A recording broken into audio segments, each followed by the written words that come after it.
আসসালামু আলাইকুম। কেমন আছেন সবাই? আশা করি অবশ্যই ভালো আছেন। তো সবাই আমরা অধীর আগ্রহে আছি, বাংলাদেশের নির্বাচন হবে, আর্থিক অবস্থা পাল্টে যাবে, শেয়ার বাজার পাল্টে যাবে, সারা দেশের সরকারি চাকরিজীবীদের বেতন বৃদ্ধি পাবে। তার মানে সবাই একটা আমরা আশার মধ্যে আছি। তো আসলে দেশের সরকার যেই আসুক, দিন শেষে আপনার ব্যক্তিগত জীবনে কিন্তু অতটা প্রভাব পড়বে না। আপনি যে চাকরি করেন সেই চাকরিই করতে হবে, যে কাজ করেন সে কাজ করতে হবে, যে প্রবাসী যেভাবে আছেন সেভাবেই থাকতে হবে। তার মানে দেশের সরকার পরিবর্তন হইলে আসলে প্রান্তিক লেভেলে আমরা যারা আছি আমাদের জীবনের কোনো পরিবর্তন হয় না। গত 17 বছর যে সরকার ছিল, গত 2 বছর যে সরকার আছে, আগামী 10 বছরও যে সরকার থাকবে, আপনার জীবনের পরিবর্তন, আপনার জীবনের পরিবর্তন সংশোধন সবকিছু আপনাকেই করতে হবে। আজকের এই ভিডিওটা 10 থেকে 15 মিনিটের মতো হবে। আজকের এই ভিডিওটা আপনি নিজেকে নিজে একটু চিন্তা করবেন যে এই ভিডিওতে আমরা যে কথাগুলো বা যে বিষয়গুলো ইন্ডিকেশন দিচ্ছি, এই ইন্ডিকেশনের ভিত্তিতে আপনি কি করতে পারতেছেন আপনার জীবনে, আপনি যেই অবস্থায় আছেন সেটা থেকে কিভাবে আরো বেটার করা যায়, নিজেকে নিজে প্রশ্ন করবেন। আরেকটা কথা হচ্ছে যে আসলে পৃথিবীতে সবচেয়ে কঠিন কাজ হচ্ছে নিজেকে নিজে সংশোধন করা, নিজের স্কিল বৃদ্ধি করা, নিজের যে ত্রুটি বিচ্যুতি আছে সেটাকে শুধরিয়ে নেওয়া। তো আমাদের ভিডিওর মেইন উদ্দেশ্যটাই থাকে যাতে আপনার জীবনে আমাদের এই ভিডিওটা থেকে কিছুটা হইলেও আপনি উপকৃত হন। তো চলুন দেখা যাক। আমরা আজকে আলোচনা করব আমাদের আর্থিক স্বাধীনতা নিয়ে। আর এই আর্থিক স্বাধীনতার ক্ষেত্রে আমাদের অনেক কিছু লক্ষ্য রাখতে হয়। সর্বপ্রথম যেটা হচ্ছে যে আমি আপনি সবাই আসলে আমরা জীবনে কি চাই, কত টাকা চাই, কি কি জিনিসগুলা চাই, আমাদের এই লক্ষ্যটাই আমরা নির্ধারণ করতে পারি না। তাহলে 1 নম্বর কাজ, আপনি আজকে নিজেকে নিজে যে প্রশ্নটা করবেন সেটা হচ্ছে আপনি তো টাকা পয়সা ইনকাম করতেছেন, আপনার কত টাকা দরকার, কি কি জিনিসগুলা দরকার। আপনি প্রয়োজনে কি করবেন, একটা কাগজ নিবেন, ওই কাগজের মধ্যে আপনি লিখবেন, একটা সাদা কাগজ নিবেন, নিয়ে আপনি A to Z আপনার সারা জীবনে আপনি কত টাকা ইনকাম করতে চান, আপনার কি কি জিনিসটা লাগে। যেমন ধরেন যে আপনার ঢাকা শহরে 5 তলা একটা বাড়ি লাগবে, একটা ব্যবসা প্রতিষ্ঠান লাগবে, 10 লাখ টাকা সঞ্চয় লাগবে, এফডিআর লাগবে 100 লাখ টাকা, সঞ্চয়পত্র লাগবে 20 কোটি টাকার। অর্থাৎ আপনি যেইটা আপনি কল্পনা করতে পারেন চিন্তা শক্তিতে যে আপনার কি কি লাগবে, এইটা আগে আপনি লিখবেন যে আপনার কি কি চাই। 1 নম্বর কাজ এটা। এটা লিখার পরে আপনি আশ্চর্য হয়ে যাবেন, এই লিখার উপর ভিত্তি করে আপনি বুঝতে পারবেন যে আপনি মানসিকভাবে, আর্থিকভাবে, মানসিক যেই আপনার ফাইন্যান্সিয়াল অবস্থাটা, আপনি কি বিলিনিয়র, না আপনি মিলিনিয়র, না আপনি হাজারপতি, না রাস্তাঘাটের টোকাই, আপনার নিজের মানসিকতা আপনাকে বলে দিবে। আমরা বলবো যে সর্বোচ্চটা লিখবেন। যেমন ধরেন যে আপনার ঢাকা শহরে একটা 10 তলা না 50 তলা বাড়ি লাগবে, এইটা লিখবেন। আপনার ব্যাংকে 10 লাখ না, আপনার ব্যাংকে 10 কোটি টাকা লাগবে, এটা লিখবেন। এইভাবে আপনি যতটা স্বাভাবিকভাবে লিখতে পারেন, লিখার পরে শেষে টোটাল করে দেখবেন যে আপনার কত টাকা লাগে। এর উপর ভিত্তি করে আপনার মানসিক আর্থিক অবস্থাটা নির্ধারিত হবে। এরপরে আপনি যাচাই করবেন যে এগুলা তো আপনার সারা জীবনে দরকার, আগামী 5 বছরে কোনটা দরকার, 2 বছরে কোনটা দরকার, 10 বছরে কোনটা দরকার, পৃথক পৃথক ভাবে করবেন। তাহলে মানসিকভাবে আপনি একটা লক্ষ্য নির্ধারণের জায়গায় কিন্তু চলে যাবেন। এটা হচ্ছে 1 নাম্বার। তাহলে আমরা জীবনের লক্ষ্য নির্ধারণটা করে নিব। ডাক্তার হব, ইঞ্জিনিয়ার হব, এগুলো সব হচ্ছে জীবনের ফালতু কথা। দিন শেষে ডাক্তারেরও টাকা দরকার, ইঞ্জিনিয়ারেরও টাকা দরকার, ইঞ্জিনিয়ারের বাড়ি দরকার, আপনারও টাকা দরকার। আর ডাক্তার হবেন, ইঞ্জিনিয়ার হবেন, এগুলো হচ্ছে একটা স্কিল। সহজ কথা হচ্ছে এটা, আর কিছু না।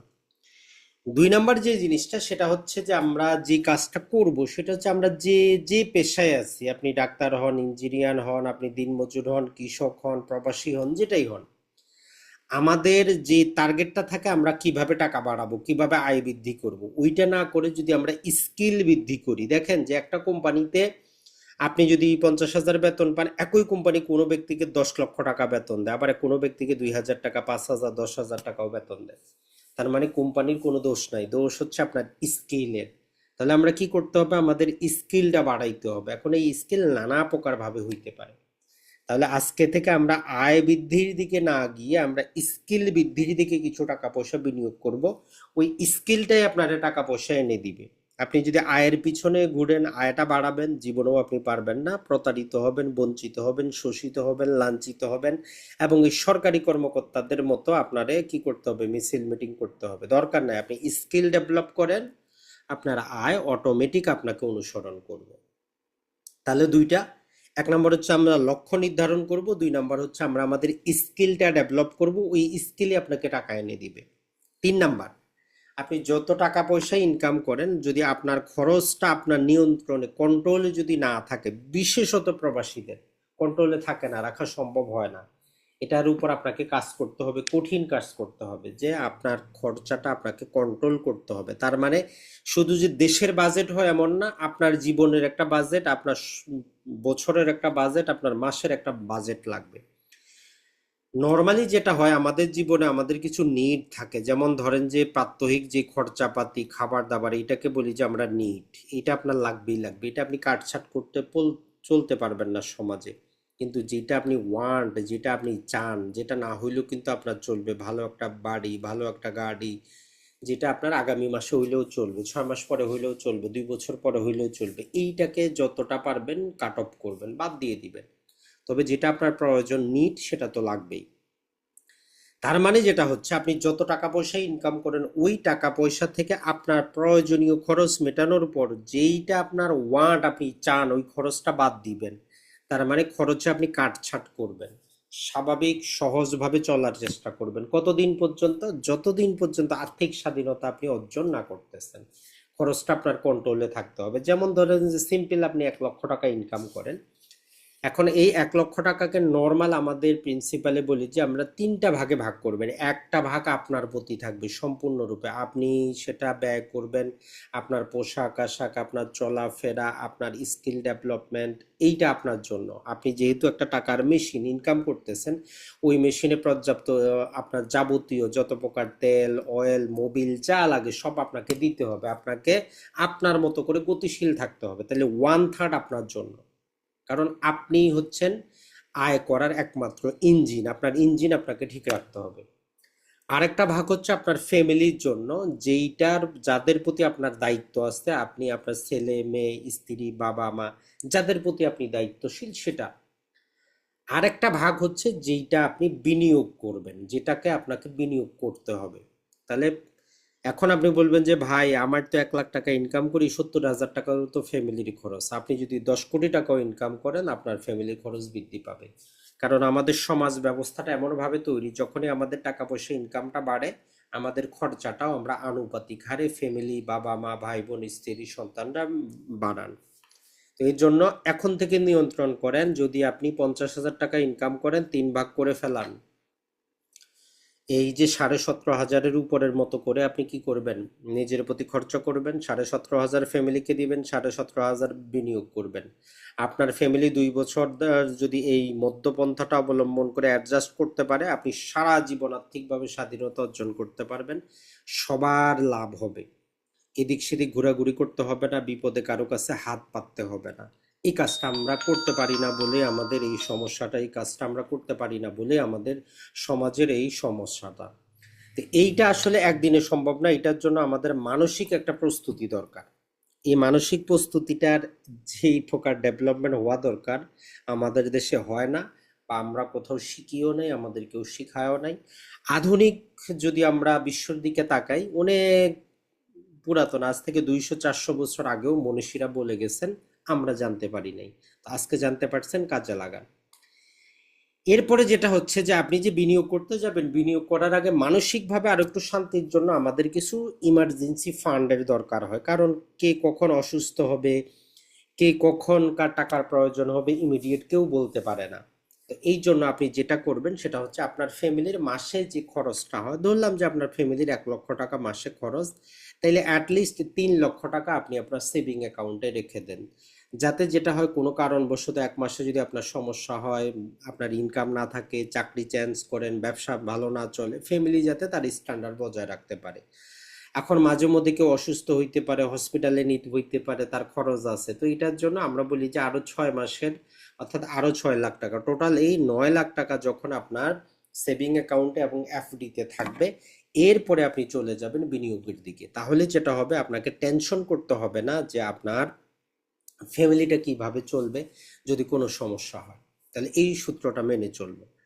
এখন আসি যে ভাই বিনিয়োগটা কোথায় করব। তো দেখেন, আপনার কাছে যদি হিউজ পরিমাণ টাকা থাকে, হ্যান্ডসাম মানি থাকে, তাইলে আপনি রিয়েল এস্টেটে ক্রয় করতে পারেন, যেটা বাংলাদেশে সবাই করে, যেটা একটা প্রথাগত বিনিয়োগ। রিয়েল এস্টেটে যদি বিনিয়োগ করেন আপনার লস হয় না, লাভই হয়। এখন লাভের ক্ষেত্রে আপনি হিসাব করবেন পার্সেন্টেজ।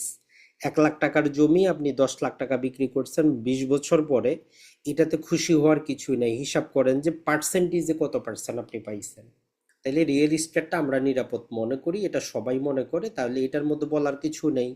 কিন্তু এখানে একটা যে সমস্যা, আপনার একসাথে টাকা লাগে হিউজ পরিমাণ। এখন আপনি যদি জীবনের প্রারম্ভে থাকেন, আপনার পক্ষে তো এত টাকা পয়সা আসলে সম্ভব না। তাহলে কি করতে পারবেন আপনি? আপনার জন্য হচ্ছে শেয়ার বাজার। তাইলে আপনি কি করবেন? শেয়ার বাজারে আপনি 200 টাকা, 100 টাকা, 500 টাকা করেও শেয়ার সংখ্যা বাড়াইতে পারেন। ভালো কোম্পানি দেখে যদি আপনি ওই শেয়ারের একটা অংশীদারি হয়ে যান, কোম্পানিরা আপনাকে ধীরে ধীরে ইনকাম করে করে দিবে, যেটা আপনার প্রতিটা একটা টাকার গাছের মতো কাজ করবে। এইটা কিন্তু আপনি করতে পারেন। আর যেটা করতে পারেন যে আপনার যদি মনে হয় যে না, আসলে আপনি যেই দেশে আছেন শেয়ার বাজারটা অতটা আপনাকে ইনকাম দিচ্ছে না, আপনার ফিক্সড অ্যাসেট নির্ভর ইনকাম দরকার, তাইলে আপনি বন্ড কিনতে পারেন। তাইলে আপনি কি করতে পারেন, কোনো প্রকার একটা বাণিজ্যিক স্পেস কিনতে পারেন, যেখান থেকে আপনি নিয়মিত টাকা পয়সা পাবেন। এই কাজটা মানে আপনি পেসিভ ইনকামের জায়গাটা শুরু করবেন। মনে রাখবেন, আপনি একা ইনকাম করেন, যদি আপনার পিছনে আপনি আরো 100 জন তৈরি করতে না পারেন, আপনি সারা জীবন টাকার পিছনেই দৌড়াবেন। আপনি টাকার চাহিদা কখনো শেষ হবে না, আপনি অসুস্থ হয়ে যাবেন। অনেক প্রবাসী 50 বছর হয়ে গেছে দেশে যাইতে পারে না, চিন্তা করে যে দেশে গিয়ে খাবো কি করব কি। এটাই হচ্ছে সমস্যা। অথচ ছেলে ডাক্তার ইঞ্জিনিয়ার হয়ে গেছে, কিন্তু ওই প্রবাসী বেচারা যাইতে পারে না।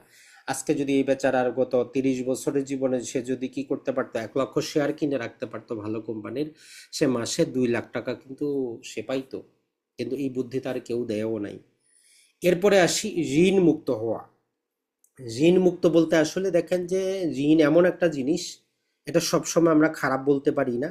কারণ হচ্ছে যারা ব্যবসা করতে পারেন, যারা ইনভেস্ট করতে পারেন, যাদের কাছে পর্যাপ্ত ক্যাপিটাল থাকে না, কিন্তু যে ক্যাপিটাল আছে এটা থেকে সে আয় করতে পারে, ওই রকম ব্যক্তির জন্য এই ঋণটা লেভারেজটা হচ্ছে, যেটা আমরা বলতে পারি একটা টনিকের মতো কাজ করে।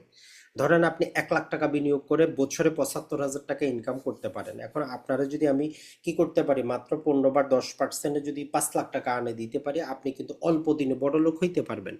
তাইলে ঋণটা তারাই ব্যবহার করবেন যার তার কাছে বর্তমানে যেটা আছে এটার মাধ্যমে হিউজ ইনকাম করতে পারেন। আপনার আমার সাধারণ ব্যক্তির জন্য ঋণ নিয়ে বাড়ি করা, ঘর করা, এগুলো করা যাবে না। দিন শেষে আপনাকে পেসিভ ইনকামটা শুরু করতে হবে, সেটা ডিভিডেন্ড আকারে হোক, মানে শেয়ার বাজারে বিনিয়োগ করে বাৎসরিক লাভ্যাংশ হোক, বাড়ি ভাড়া হোক, বাণিজ্যিক ভাড়া হোক, অথবা এফডি হোক, বন্ড হোক, এগুলা থেকে। আরেকটা জিনিস যেটা, সেটা হচ্ছে যে কি, আপনি ধরেন অনেক টাকা পয়সা ইনকাম করলেন, এখন এই টাকা পয়সার ঝুঁকিটা এড়াইতে হবে। তো এর জন্য যারা অনেক কোটিপতি, এদের এর যে টাকার ভ্যালু যাতে না কমে যায়, এই জন্য এরা গোল্ডে বিনিয়োগ করে রাখে। তাইলে সাধারণ ব্যক্তির জন্য গোল্ড কিন্তু না। গোল্ডে বিনিয়োগ করে আপনি কোটিপতি হইতে পারবেন না, কিন্তু কোটিপতি ব্যক্তি গোল্ডে বিনিয়োগ করে কোটিপতি সে বজায় থাকতে পারবে। দেখেন, বড় লোক হওয়া বড় কথা না, বড় লোক কি ধরে রাখাটা বড় কথা। আপনি মাসে 1 লক্ষ টাকা খরচ করলেন, এই 1 লক্ষ টাকা করে কন্টিনিউ খরচ করার যে ক্যাপাবিলিটি, এটা অর্জন করাটা খুব টাফ ব্যাপার। এটার এখন যেটা করতে পারেন, যেমন ধরেন যে আপনি একটা যদি বাড়ি 5 তলা বাড়ি করেন, অবশ্যই বাড়িটার বিপরীতে একটা বীমা করে রাখবেন, সেখানে আপনার যদি খরচও হয়। আপনি একটা দোকান করছেন, সেটার একটা বীমা করে রাখবেন। এটা ছাড়া যেটা হয় সেটা হচ্ছে যে আসলে আমরা কে কখন কার হায়াত শেষ হয়ে যাবে কেউ বলতে পারি না। তো আপনি চাইলে টার্ম ইন্স্যুরেন্স করে রাখতে পারেন। যেমন ধরেন যে আপনি 10 বছরের টার্ম ইন্স্যুরেন্স নিলেন 10 কোটি টাকার। এটার জন্য প্রতি বছর আপনাকে 50,000 টাকা দিতে হয়। যদি কোনো কারণবশত আপনি মারা যান, আপনার ফ্যামিলি ওই টাকাটা পাবে। আর যে কোনো ব্যবস্থার ক্ষেত্রে যে কোনো বিনিয়োগে ঝুঁকি ব্যবস্থাপন করবেন, যে আপনার ঝুঁকিটা কি এটা আপনাকে জানতে হবে।